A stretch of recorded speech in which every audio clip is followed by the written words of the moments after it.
Hallelujah. യേശുവേ നന്ദി, യേശുവേ സ്തുതി, യേശുവേ ആരാധന. പ്രിയപ്പെട്ടവർ, നമ്മൾ ഈ ക്ലാസ്സിൽ ചിന്തിക്കുക പഠന വിജയത്തിനായി പറഞ്ഞു പ്രാർത്ഥിക്കേണ്ട 5 തിരുവചനങ്ങളെ പറ്റിയാണ്. ഹല്ലേലൂയ. യേശുവേ നന്ദി, യേശുവേ സ്തുതി, യേശുവേ ആരാധന. പ്രിയപ്പെട്ടവരെ, പല മാതാപിതാക്കന്മാരും പലപ്പോഴും പറയുന്നൊരു സങ്കടമാണ്, എൻ്റെ അച്ഛ, എൻ്റെ മകനൊന്നും പഠിക്കത്തില്ല, അവൻ അലസനാണ്, അച്ഛ പ്രത്യേകം ഒന്ന് പ്രാർത്ഥിക്കണം.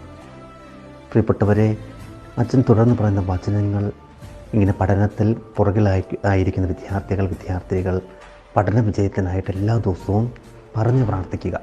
ഹല്ലേലൂയ. യേശുവേ നന്ദി, യേശുവേ സ്തുതി, യേശുവേ ആരാധന. പ്രിയപ്പെട്ടവരെ, ഒന്നാമത്തെ വചനമാണ് നെഹെമ്യായുടെ പുസ്തകം 2-ാം അധ്യായം 10-ാം തിരുവചനം. സ്വർഗത്തിൻ്റെ ദൈവം ഞങ്ങൾക്ക് വിജയം നൽകും. ഹല്ലേലൂയ. യേശുവേ നന്ദി, യേശുവേ സ്തുതി, യേശുവേ ആരാധന. 2-ാമത്തെ തിരുവചനമാണ് യെശയ്യാ പ്രവചനം 45-ാം അധ്യായം 25-ാം തിരുവചനം. ഇസ്രായേലിൻ്റെ സന്തതികൾ കർത്താവിൽ വിജയവും മഹത്വവും കൈവരിക്കും. ഹല്ലേലൂയ. യേശുവേ നന്ദി, യേശുവേ സ്തുതി. പ്രിയപ്പെട്ടവരെ, 3-ാമത്തെ തിരുവചനമാണ് സങ്കീർത്തനം 20:5. നിന്റെ വിജയത്തിൽ ഞങ്ങൾ ആഹ്ലാദിക്കും, അങ്ങനെ ഞങ്ങളുടെ ദൈവത്തിൻ്റെ നാമത്തിൽ ഞങ്ങൾ വിജയ പതാക പാറിക്കും. കർത്താവ് നിന്റെ അപേക്ഷകൾ കൈക്കൊള്ളട്ടെ. ഹല്ലേലൂയ. യേശുവേ നന്ദി, യേശുവേ സ്തുതി, യേശുവേ ആരാധന. പ്രിയപ്പെട്ടവരെ, പഠന വിജയത്തിനായിട്ട് പറഞ്ഞു പ്രാർത്ഥിക്കേണ്ട 4-ാമത്തെ വചനമാണ് സെഫാനിയ 3:17. നിന്റെ ദൈവമായ കർത്താവ്, വിജയം നൽകുന്ന യോദ്ധാവ് നിന്റെ മധ്യയുണ്ട്. ഹല്ലേലൂയ. യേശുവേ നന്ദി, യേശുവേ സ്തുതി, യേശുവേ ആരാധന. പ്രിയപ്പെട്ടവരെ, 5-ാമത്തെ തിരുവചനമാണ് യെശയ്യാ പ്രവചനം 54-ാം അധ്യായം 13-ാം തിരുവചനം. കർത്താവ് നിന്റെ പുത്രരെ പഠിപ്പിക്കും, അവർ ശ്രേയസാർജിക്കും. ഹല്ലേലൂയ. യേശുവേ നന്ദി. പ്രിയപ്പെട്ട സഹോദരങ്ങളെ, ഈ തിരുവചനങ്ങൾ എല്ലാ ദിവസവും നിങ്ങളെ പറഞ്ഞ് പ്രാർത്ഥിക്കുക. പ്രത്യേകിച്ച് പഠന മേഖലയിൽ പുറകിലുള്ള കുഞ്ഞുങ്ങൾ, നിങ്ങളുടെ ജീവിതത്തിൽ അത്ഭുതാവഹമായ ദൈവിക ഇടപെടൽ കാണുവാനായിട്ട് സാധിക്കും. ഹല്ലേലൂയ. യേശുവേ നന്ദി. ദൈവം നമ്മളെ സമൃദ്ധമായിട്ട് അനുഗ്രഹിക്കട്ടെ. പ്രിയപ്പെട്ടവരെ, നമ്മൾ ഇന്ന് ചിന്തിക്കുന്ന വിഷയം സന്തോഷം വേണമെങ്കിൽ. ഹല്ലേലൂയ. യേശുവേ നന്ദി, യേശുവേ സ്തുതി, യേശുവേ ആരാധന. പ്രിയപ്പെട്ടവരെ, നമ്മളൊക്കെ ആഗ്രഹിക്കുന്നൊരു കാര്യമാണ് സന്തോഷം വേണം.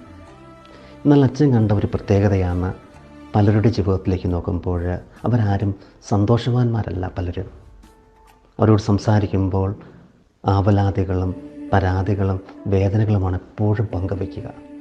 പ്രിയപ്പെട്ടവരെ, നമ്മളൊരു കാര്യം മനസ്സിലാക്കണം. നമ്മൾ ഒരാളെ ഫോൺ വിളിക്കുമ്പോൾ നമ്മളെപ്പോഴും ഇങ്ങനെ പരാതി പറഞ്ഞുകൊണ്ടിരുന്നു കഴിഞ്ഞാൽ, വേദനകൾ ഇങ്ങനെ പറഞ്ഞുകൊണ്ടിരുന്നാൽ ആ വ്യക്തിക്ക് ഒരു പക്ഷേ വീണ്ടും നിങ്ങളെ വിളിക്കാൻ താല്പര്യം ഉണ്ടാകത്തില്ല.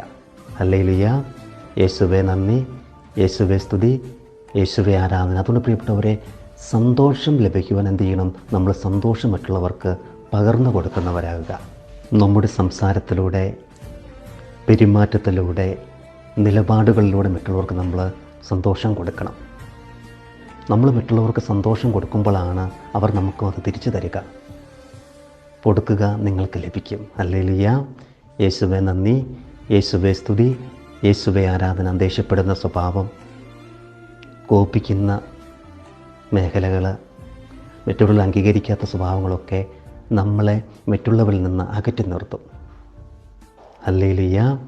യേശുവേ നന്ദി, യേശുവേ സ്തുതി, യേശുവേ ആരാധന. അച്ഛൻ ഓർക്കുന്നു, ഒരു സഹോദരി തൻ്റെ അമ്മയെപ്പറ്റി അച്ഛനോട് ഷെയർ ചെയ്തൊരു കാര്യമാണ്. ആ സഹോദരി വിദേശത്താണ് ജോലി ചെയ്യുക. എല്ലാ ദിവസവും അമ്മച്ചിയെ വിളിക്കും. എന്നിട്ട് അച്ഛനോട് പറയുന്നത്, അച്ഛാ, എല്ലാ ദിവസവും ഞാൻ അമ്മയെ വിളിക്കും, അമ്മ എപ്പോഴും പരാതിയാണ്. നാത്തൂനെ പറ്റി, മരുമകളെ പറ്റിയുള്ള പരാതി, മകനെപ്പറ്റിയുള്ള പരാതി, അങ്ങനെ എപ്പോഴും പരാതിയാണ് അച്ഛ. അതുകൊണ്ട് എനിക്ക് ഇപ്പോൾ അമ്മയെ വിളിക്കാനായിട്ട് തോന്നുന്നില്ല. ഹല്ലേലൂയ. അവർക്ക് പ്രിയപ്പെട്ടവരെ, നമ്മൾ മറ്റുള്ളവർക്ക് ദുഃഖങ്ങൾ പങ്കുവെക്കുമ്പോൾ അവർക്ക് പിന്നെ ഒരു അതൃപ്തിയാണ് നമ്മളോട് സംസാരിക്കാനായിട്ട്. നമ്മളെപ്പോഴും എന്ത് ചെയ്യണം? ബുദ്ധിമുട്ടൊക്കെ നമ്മുടെ ജീവിതത്തിലുണ്ടാകാം, പക്ഷേ അതൊരു സൈഡിലേക്ക് മാറ്റി വെച്ചിട്ട് നല്ല കാര്യങ്ങൾ അവരോട് സംസാരിക്കുക. ഒരുപക്ഷെ അവർ വിദേശത്ത് നിന്ന് നമ്മളെ വിളിക്കുക, അവർക്കും ചില ബുദ്ധിമുട്ടുകളൊക്കെ ഉണ്ട്. ആ സമയത്താണ് അതൊക്കെ മാറ്റി വെച്ചാണ് അവർ നമ്മളെ വിളിക്കുക. അപ്പോൾ നമ്മൾ എന്ത് ചെയ്യണം? നമ്മൾ അവരോട് നല്ല കാര്യങ്ങൾ പറയുക, സുഖമാണ് എന്ന് പറയുക. പ്രിയപ്പെട്ടവരെ, അപ്പോൾ അവർക്ക് നമ്മളോട് വീണ്ടും വീണ്ടും സംസാരിക്കാനായിട്ടുള്ളൊരു പ്രചോദനം ഉണ്ടാകും.